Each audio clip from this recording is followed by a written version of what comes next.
имахме една мечта, детска мечта, която да се осъществи в естествена среда. Мечта искрена, изпълнена с обич, пъстроцветна, съдържаща само хубави и истински неща. Но бяхме деца. Мечтите ни надминаваха реалността. Само че богатството в душите и мислите ни не говореше, че сме твърде малки. Ние растяхме и мечтата ни стана още по-пъстроцветна. Премина всички граници, обгърна целия свят. Мечтите ни, които се сбъднаха с надежда, вече се усмихват към бъдещето. Днес, когато се обръщаме назад, разбираме и още нещо. За да са щастливи и възрастните в един по-хубав свят, трябва да има детски мечти.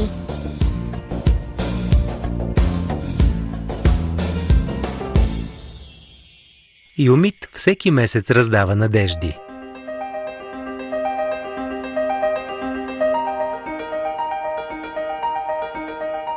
Първото издание на списание Юмит е от 1 юни 1995 година и е плод на идеала за един изпълнен с обич свят. Препятствията и трудностите в стремежа за възпитание на идеалния човек доведоха списание Юмит до много важен избор – пътя на моралните, културните и научните ценности.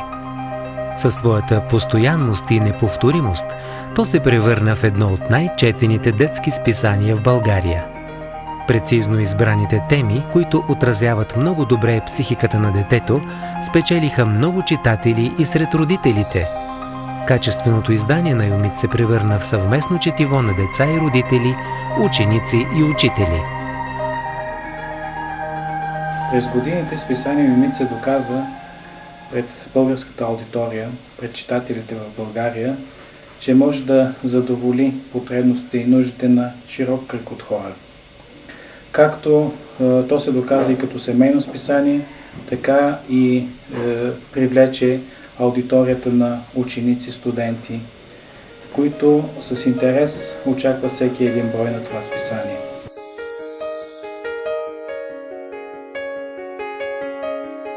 Запознахме се с Юмит по повод интереса на вашата редакция към проблема за насилието над жени и деца. Впечатлени сме от проявената загриженост и изключително талантливо написаната статия, посветена на домашното насилие и на отражението му върху децата, живеещи в подобна среда. Намираме, че издание като вашето е много ценно, защото достига до повече етнически общности и поставя на обсъждане проблема за насилието над жените в техните домове и за страданията, които децата преживяват.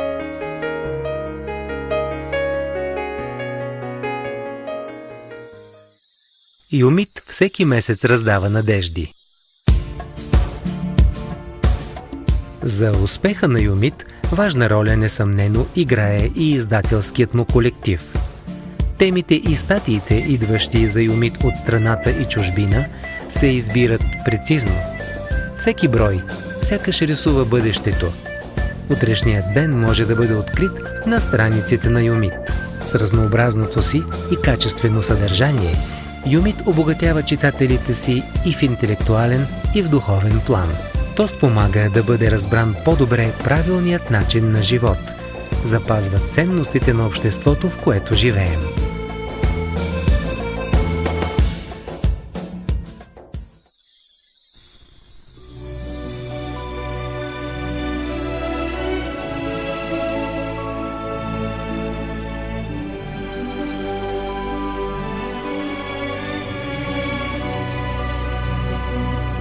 За списание Юмит мога да кажа само хубави работи. Това е списанието, което така с нетърпение очакваме всички в моето семейство. Не само децата, аз също го харесвам много. Особено страницата за училищата.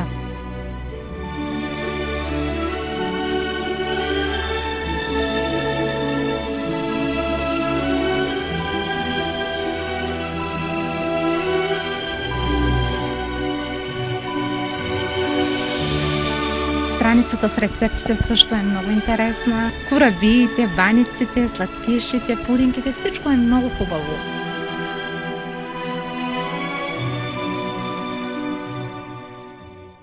Юмит списанието ми харесва много.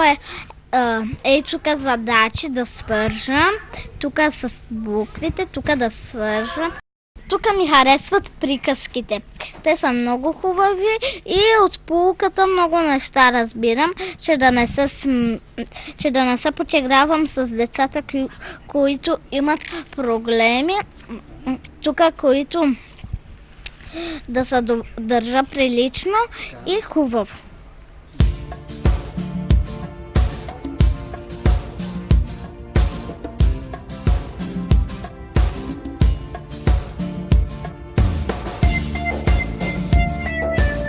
Харесвам списание Юмит, забавленията, триизмерната картина, но още не мога да видя какво е там. Но се опитвам. Рецептите много ги харесвам. Мама като ми ги сготви, много стават вкусни. И там приказките за Насретин Ходжа много са хубави. Има много хубави поуки. По случай юбилея на списание Юмит, аз им желая много здраве на целия екип, на всички хора, които работят за това списание, да са живи и здрави, че ни радват с това хубаво списание и да продължават все така. Юмит всеки месец раздава надежди.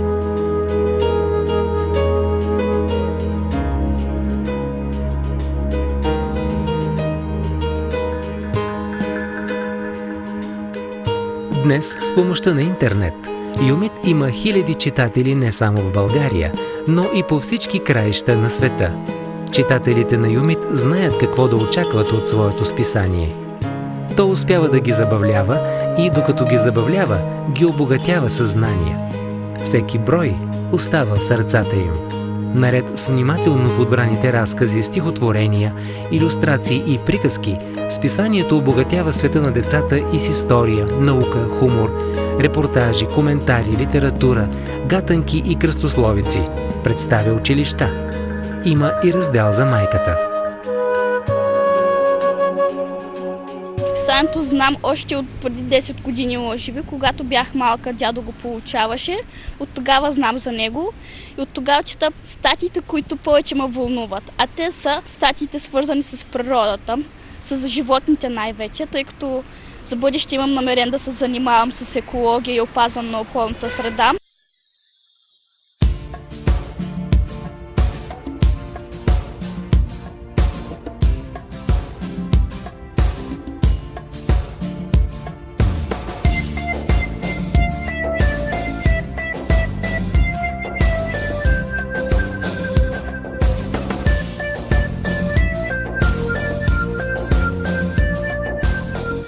Виждаме нови таланти от цяла България и другите статии, които ме радват, са публикациите, които са за училищата и за успехите на учениците.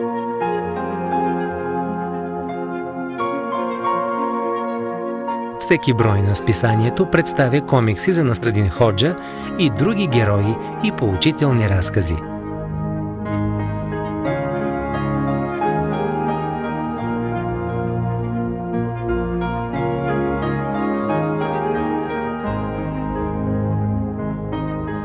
Юмит обръща внимание на развитието на децата, дава им възможност да изразят своето мнение, отделяйки им специално място за това. Понякога разказите или творбите на малките творци се публикуват, а понякога, посредством организираните мероприятия от Клуба на детето, има и възможност за лично запознанство.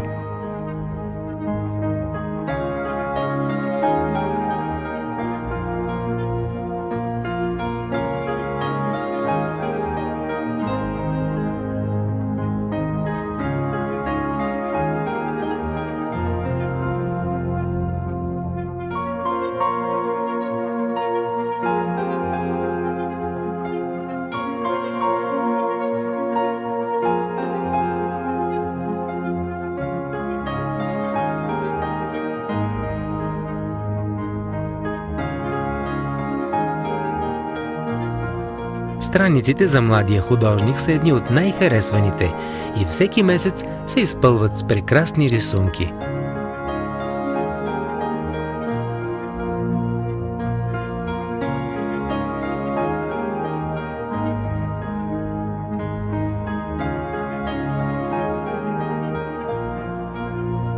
От 10 години чета редовно вашето списание.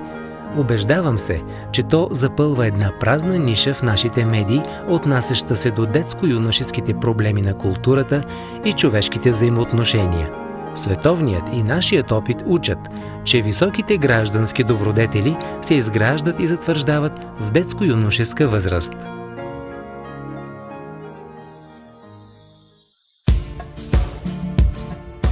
Във всеки брой се представят граматика и правопис на турския език.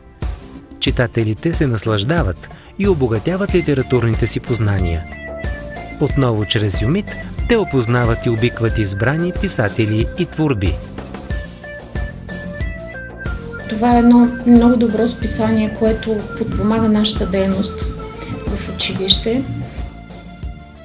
То подпомага и нашите ученици, които не владеят достатъчно български език, да го научат, тъй като списанието се издава на 2 езика. Нашите ученици, четейки това списание, определено са по-напреднали, откакто го получаваме в училище. Определено техният интерес е нараснал и към 2 езика, и към турския, и към българския. Това списание е много полезно за нашите деца и се надявам за в бъдеще тяхната ползотворна работа да продължи. Юмит всеки месец раздава надежди. Спечелилите първи места в конкурсите, организирани от Юмит, получават и подобаващи подаръци. Много наши читатели зарадвахме с фотоапарати, МП3, МП4, часовници, тениски, чанти, футболни и баскетболни топки. Като учител, преподавател по история и география, аз най-редовно използвам знанията, които придобивам от списанието за онагледяване на учебният материал, а и учениците веднага потвърждават това. Господине, ние също видяхме това, научихме това и ние сме много благодарни и на списание Юмит. Списание Юмит е единственото билингвално списание, издавано на български и турски език, което наистина успява да гради мостове между българската и турската култури. Списанието предоставя възможност на училищни психолози да коментират проблемите на децата в юношеска възраст и ролята на семейството за поведението на детето в училище. Юмит счита, че диалогът между училището и семейството е задължителен и затова често приканва родителите и учителите да седнат на масата за преговори, за да поговорят приятелски и доброжелателно за децата на България. Редакционният екип полага изключителни старания и усилия при изготвянето на всеки брой. Децата, които участват в организираните от списанието състезания и спортни мероприятия, обогатяват знанията си и заедно с това своите способности.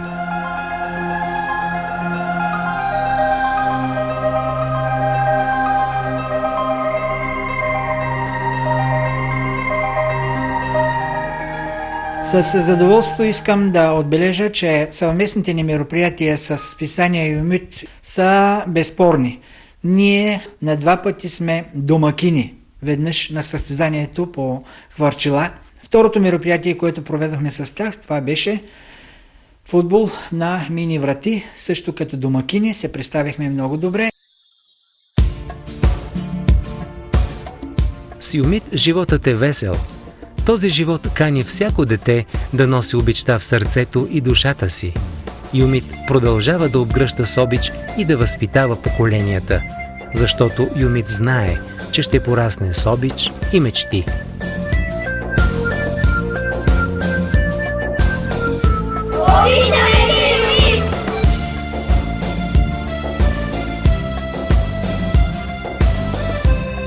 Юмит всеки месец раздава надежди.